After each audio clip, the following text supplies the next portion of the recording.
নমস্কার, আপনারা দেখছেন শিলিগুড়ি নিউজ টিভি। আমি স্বাতি আছি আপনাদের সঙ্গে।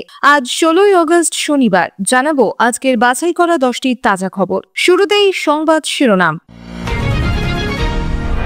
স্বাধীনতা দিবসে স্কুলে পতাকা তুলতে গিয়ে মর্মান্তিক মৃত্যু শিক্ষকের। মাত্র 56 মিনিটে বাজিমাত, মোদি ভেঙে চুরমার করলেন ইন্দিরা গান্ধীর রেকর্ড। স্বাধীনতা দিবসের সকালে জেলা শাসকের দপ্তরে রক্তাক্ত তাণ্ডব, গায়ে মাথায় ব্লেড চালিয়ে চাঞ্চল্য। দুর্গাপুরে 3.5 বছরের শিশুর করুণ মৃত্যু, মহকুমা হাসপাতালে ভর্তি না নেওয়ার অভিযোগে ক্ষোভ। এসআইআর ইস্যুতে মবন্ধকে সরাসরি চ্যালেঞ্জ, অনুপ্রবেশ রুখতে তোপ দাগলেন শুভেন্দু অধিকারী। অবশেষে বাড়ি ফিরলেন বাংলাদেশে পুশব্যাক হওয়া মালদার পরিযায়ী শ্রমিক। অনুপ্রবেশ যদি এতই গুরুতর সমস্যা হয়, তাহলে গত 11 বছরে আপনি কি পদক্ষেপ নিয়েছেন? কেন হঠাৎ নতুন মিশন? স্বাধীনতা দিবসে যুবকদের জন্য মোদির বড় চমক, প্রথম চাকরিতে মিলবে 15,000 টাকা। সিঙ্গুরে নার্সের রহস্য মৃত্যু, প্রেমিক সহ 2 জন গ্রেফতার, ময়নাতদন্ত হবে কলকাতায়। বাংলাদেশ ফেরত যুবককে সংবর্ধনা, কেন্দ্রের বিরুদ্ধে তোপ তৃণমূলের। উত্তর 24 পরগনার বসিরহাট মহকুমার হারোয়া গ্রাম পঞ্চায়েতের মল্লিকপুরে স্বাধীনতা দিবসের সকালে জাতীয় পতাকা উত্তোলন করতে গিয়ে বিদ্যুৎস্পৃষ্ট হয়ে প্রাণ হারালেন স্কুল শিক্ষক মনোয়ার হোসেন, বয়স 62। শুক্রবার সকালে স্বাধীনতা দিবস উদযাপনের জন্য স্কুলে এসে তিনি পতাকা উত্তোলন করছিলেন। লোহার পাইপে বাঁধা পতাকাটি ছিল এতটাই লম্বা যে তা পাশের হাইটেনশন বিদ্যুতের তারে স্পর্শ করে। মুহূর্তেই বিদ্যুৎস্পৃষ্ট হয়ে তিনি মাটিতে লুটিয়ে পড়েন। তৎক্ষণাৎ স্থানীয়রা তাকে উদ্ধার করে হারোয়া গ্রামীণ হাসপাতালে নিয়ে যান, কিন্তু চিকিৎসকেরা তাকে মৃত বলে ঘোষণা করেন। মৃত শিক্ষক হারোয়া থানার বকজুরি গ্রাম পঞ্চায়েতের ঝিনক্রিয়া গ্রামের বাসিন্দা ছিলেন। সকালের আনন্দঘন মুহূর্ত যে এমন শোকে পরিণত হবে তা কেউ ভাবেননি। ঘটনার খবর ছড়িয়ে পড়তেই গ্রামে শোকের ছায়া নেমে আসে। স্থানীয়দের ধারণা এটি সম্পূর্ণভাবে অসাবধানতাজনিত দুর্ঘটনা। হারোয়া থানার পুলিশ ঘটনাস্থলে গিয়ে তদন্ত শুরু করেছে। শিক্ষকের মৃতদেহ ময়নাতদন্তের জন্য বসিরহাট পুলিশ মর্গে পাঠানো হয়েছে। ইতিমধ্যে একটি অস্বাভাবিক মৃত্যুর মামলা রুজু হয়েছে। ময়নাতদন্তের রিপোর্ট হাতে এলে মৃত্যুর সঠিক কারণ স্পষ্ট হবে। এই মর্মান্তিক ঘটনায় স্বাধীনতা দিবসের উচ্ছ্বাস মুহূর্তে স্তব্ধ হয়ে যায়, আর একটি গ্রামের মানুষ হারায় তাদের প্রিয় শিক্ষককে। প্রধানমন্ত্রী নরেন্দ্র মোদী স্বাধীনতা দিবসে নতুন রেকর্ড গড়লেন। শুক্রবার 79তম স্বাধীনতা দিবসে লালকেল্লা থেকে টানা 12তম বার ভাষণ দিয়ে তিনি প্রাক্তন প্রধানমন্ত্রী ইন্দিরা গান্ধীর টানা 11 বারের রেকর্ড ভেঙে দিলেন। এই কৃতিত্বে তিনি এখন দেশের দ্বিতীয় প্রধানমন্ত্রী যিনি একটানা 12 বার স্বাধীনতা দিবসের ভাষণ দিলেন। তার আগে কেবল জওহরলাল নেহরু টানা 17 বার এই কীর্তি করেছিলেন। মোদী প্রথমবার প্রধানমন্ত্রী হিসেবে 2014 সালে ভাষণ দেন এবং তখন থেকে প্রতি বছরই লালকেল্লায় দেশের উদ্দেশ্যে বক্তব্য রেখেছেন। ইন্দিরা গান্ধী যদিও মোট 16 বার স্বাধীনতা দিবসের ভাষণ দিয়েছিলেন, তবে টানা ভাষণের সংখ্যা ছিল 11। তিনি 1966 থেকে 1977 এবং 1980 থেকে 1984 এই 2 মেয়াদে দায়িত্ব পালন করেছিলেন। এদিন মোদী গেরুয়া রঙের পাগড়ি পরে ভাষণ শুরু করেন, দেশবাসীকে শুভেচ্ছা জানিয়ে। তিনি ভারতের গত কয়েক দশকের উন্নয়ন, বিকশিত ভারতের রূপরেখা ও আত্মনির্ভরতার উপর গুরুত্ব দেন। যুব সমাজ, বিজ্ঞানী ও সরকারি দপ্তরগুলিকে দেশীয় প্রযুক্তি উন্নয়নে মনোনিবেশের আহ্বান জানান। অপারেশন সিঁদুরকে মেড ইন ইন্ডিয়ার শক্তি হিসেবে উল্লেখ করেন। উল্লেখযোগ্যভাবে এবছর মোদীর ভাষণের দৈর্ঘ্য ছিল মাত্র 56 মিনিট, যা তাঁর সবচেয়ে ছোট স্বাধীনতা দিবসের ভাষণ। গত বছর তিনি 98 মিনিট কথা বলে নিজের পূর্ববর্তী 90 মিনিটের রেকর্ড ভেঙেছিলেন, তবে এবার সময়ের দিক থেকে সেটি সর্বনিম্নে নেমে এলো। স্বাধীনতা দিবসের অনুষ্ঠানে চাঞ্চল্যকর ঘটনা পুরুলিয়ায়। জেলা শাসকের দপ্তরের সামনে আত্মহত্যার চেষ্টা করলেন শিল্পপতি দীনেশ আগরওয়াল। ঝালদার বাসিন্দা ও রাইস মিল ব্যবসায়ী দীনেশের অভিযোগ, তার বসতবাড়ি সহ 15 কাঠা জমি বেআইনিভাবে ওয়েস্ট করে দেওয়া হয়েছে। অভিযোগ জানানোর পরও কোনো সুরাহা মেলেনি, বরং জমি নিজেদের নামে করতে ঘুষ চাওয়া হয়েছে।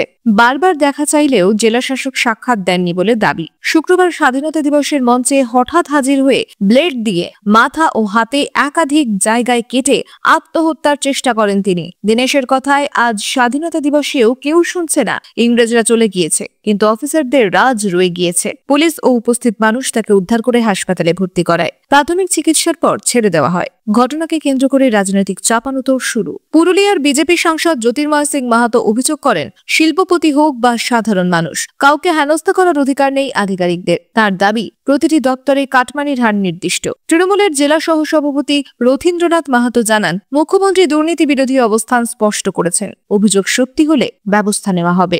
দুর্গাপুর মহকুমা হাসপাতালে 3.5 বছরের এক শিশুকে ভর্তি না নেওয়ার অভিযোগ ঘিরে তীব্র উত্তেজনা ছড়ালো।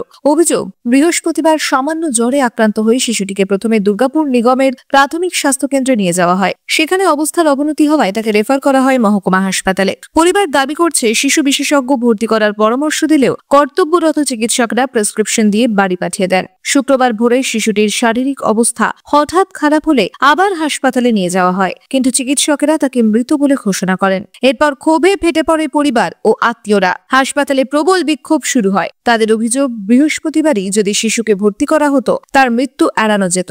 উত্তেজনা সামাল দিতে দুর্গাপুর থানার বিশাল পুলিশ বাহিনী হাসপাতালে মোতায়েন করা হয়। এদিকে হাসপাতাল কর্তৃপক্ষ অভিযোগ অস্বীকার করে জানিয়েছে, পরিবার রেফার কাগজপত্র দেখায়নি এবং নিজেরাই ভর্তি করাতে চাননি। ঘটনাটি দুর্গাপুরের স্বাস্থ্য পরিষেবা, ভর্তি প্রক্রিয়া এবং চিকিৎসা ব্যবস্থার মান নিয়ে নতুন করে প্রশ্ন তুলেছে। স্থানীয়দের দাবি, হাসপাতালে রোগী ভর্তি সংক্রান্ত নিয়ম ও জরুরি সেবা প্রদানে আরও স্বচ্ছতা ও দায়িত্বশীলতা জরুরি। পশ্চিম মেদিনীপুরের ঘাটালে প্লাবিত এলাকা পরিদর্শনে গিয়ে মুখ্যমন্ত্রী মমতা বন্দ্যোপাধ্যায়কে সরাসরি চ্যালেঞ্জ ছুঁড়ে দিলেন বিরোধী দলনেতা শুভেন্দু অধিকারী। তিনি অভিযোগ করেন, ভোটার তালিকায় মৃত, ডুপ্লিকেট, অস্তিত্বহীন রোহিঙ্গা ও বাংলাদেশি মুসলমানদের নাম রয়েছে, যা নির্বাচন কমিশন ইসির SIR প্রক্রিয়ায় ঠিক করা হবে। মমতা বন্দ্যোপাধ্যায় সংবিধানের ঊর্ধ্বে নন, তাই তাঁকে নিয়ম মেনে চলতে হবে বলে মন্তব্য করেন শুভেন্দু। প্রধানমন্ত্রী লালকেল্লা থেকে অনুপ্রবেশকারীদের বিরুদ্ধে ব্যবস্থা নেওয়ার আশ্বাস দেওয়ার প্রসঙ্গ টেনে শুভেন্দুর অভিযোগ, মমতা 540 কিলোমিটার সীমান্ত বেড়া দেওয়ার জন্য জমি দেননি, ফলে বাংলাদেশ থেকে অনুপ্রবেশ বেড়েছে। ঘাটালে প্রতি বছরের বন্যা সমস্যায় রাজ্য সরকারকে কাঠগড়ায় তুলে তিনি বলেন, বিজেপি ক্ষমতায় এলে 28 আগস্ট থেকে ঘাটাল মাস্টার প্ল্যান বাস্তবায়ন হবে। মুখ্যমন্ত্রীকে কটাক্ষ করে তিনি দাবি করেন, বন্যা পরিদর্শনের নামে ফটো সেশন করেন মমতা। সাংসদ দেবকেও নিশানা করে শুভেন্দু ইঙ্গিত দেন, দুবাইয়ে দেবের কিছু কর্মকাণ্ডের তথ্য তাঁর কাছে রয়েছে, যা পরে প্রকাশ করবেন। এর আগে গরু পাচার মামলায় ইডির তলবে হাজিরা দিয়েছিলেন দেব। শুভেন্দু এদিন নৌকায় চড়ে বন্যা কবলিত এলাকা ঘুরে দেখেন, শহীদ বেদিতে মাল্যদান করেন এবং স্থানীয়দের সঙ্গে কথা বলেন। তার মন্তব্যে রাজনৈতিক মহলে জল্পনা ছড়িয়েছে। দেবকে নিয়ে তিনি কি নতুন কোনো তথ্য প্রকাশ করতে চলেছেন? মালদার কালিয়াচকের জালালপুরের বাসিন্দা আমির শেখ অবশেষে বাংলাদেশ থেকে ফিরলেন। রাজস্থানে কাজ করতে গিয়ে বাংলা ভাষায় কথা বলার কারণে তাকে বাংলাদেশি সন্দেহে গ্রেফতার ও পুশব্যাক করা হয়েছিল বলে অভিযোগ। পরিবারের দাবি, বিষয়টি তারা জানতে পারেন সোশ্যাল মিডিয়ায় ভাইরাল ভিডিও দেখে। 3 মাস পর রাজ্য সরকার ও তৃণমূল কংগ্রেসের উদ্যোগে স্বাধীনতা দিবসের প্রাক্কালে গভীর রাতে তিনি বাড়ি ফেরেন। জেলা তৃণমূল সভাপতি আব্দুর রহিম বকশি কেন্দ্রকে তীব্র আক্রমণ করেন। অন্যদিকে বিজেপি দাবি করে কেন্দ্রীয় সহায়তাতেই আমিরের ফেরত আসা সম্ভব হয়েছে। আমিরের দাদা অভিযোগ করেন, ভাইয়ের সমস্ত নথি দেওয়ার পরও মুক্তি দেওয়া হয়নি। বাংলা ভাষা বলার জন্যই তাকে হেনস্থা করা হয়েছে। আমির নিজেও জানান, আটক থাকার সময় তাকে প্রচন্ড নির্যাতনের শিকার হতে হয়েছে।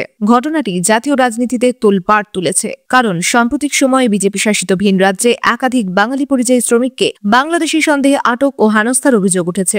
বর্তমানে উড়িষ্যায় পূর্ব বর্ধমানের 16 জন এবং নদিয়ার 23 জন শ্রমিক আটক রয়েছেন। কলকাতা হাইকোর্ট রাজ্যকে পদক্ষেপ নিতে নির্দেশ দেয়, আর সুপ্রিম কোর্ট এই ধরনের পুলিশি অতিরিক্ত কার্যক্রমে সতর্কবার্তা দিয়েছে। মুখ্যমন্ত্রী মমতা বন্দ্যোপাধ্যায় প্রকাশ্যে ক্ষোভ প্রকাশ করে বিজেপির বিরুদ্ধে বৈষম্যমূলক আচরণের অভিযোগ তুলেছেন এবং আন্দোলনে নেমেছেন। 15 আগস্ট লালকেল্লা থেকে স্বাধীনতা দিবসের ভাষণে প্রধানমন্ত্রী নরেন্দ্র মোদী নতুন ঘোষণা দেন, ডেমোগ্রাফি মিশন গঠন করে অনুপ্রবেশ রুখতে কঠোর পদক্ষেপ নেওয়া হবে। তিনি অভিযোগ করেন, পরিকল্পিত ষড়যন্ত্রে দেশের জনবিন্যাস বদলানো হচ্ছে। অনুপ্রবেশকারীরা যুবকদের কর্মসংস্থান কেড়ে নিচ্ছে এবং নারী আদিবাসীদের নিরাপত্তা হুমকির মুখে ফেলছে। সমালোচকদের প্রশ্ন, অনুপ্রবেশের সমস্যা বহু পুরনো, তবে ক্ষমতায় এসে 11 বছরে কেন সমাধান হয়নি? বক্তৃতায় মোদী ঐক্য, প্রযুক্তি উন্নয়ন, সমাবেশী অর্থনীতি ও দুর্নীতি দমনের কথা বললেও সমালোচকদের মতে নতুন দৃষ্টিভঙ্গি অনুপস্থিত। বিরোধীদের অভিযোগ, তার শাসনামলে মত প্রকাশের স্বাধীনতা দমন ও বিভাজনমূলক রাজনৈতিক বক্তব্য বেড়েছে। কিছু পরিসংখ্যান নিয়েও প্রশ্ন ওঠে, যেমন সেমিকন্ডাক্টর শিল্পের ইতিহাস বা মহিলাদের স্বনির্ভরতা নিয়ে তার দাবি বাস্তবের সঙ্গে পুরোপুরি মেলে না। অর্থনীতিবিদদের মতে দেশের বড় সমস্যা বেকারত্ব, মূল্যবৃদ্ধি, আয় বৈষম্য ও স্বাস্থ্য শিক্ষা খাতে দুর্বলতা, যা বক্তৃতায় স্পষ্ট দিক নির্দেশ পায়নি, বরং অনুপ্রবেশ ও ষড়যন্ত্রের বিষয়ে বেশি সময় ব্যয় হয়। বাণিজ্য তথ্যও চ্যালেঞ্জ ছুড়ে দেয়। চীনের সঙ্গে বাণিজ্য ঘাটতি 2014 সালের $37 বিলিয়ন থেকে 2024-এ 100 বিলিয়ন ছাড়িয়েছে। পর্যবেক্ষকদের মতে স্বাধীনতা দিবসের ভাষণ হওয়া উচিত ভবিষ্যৎ পরিকল্পনার রূপরেখা।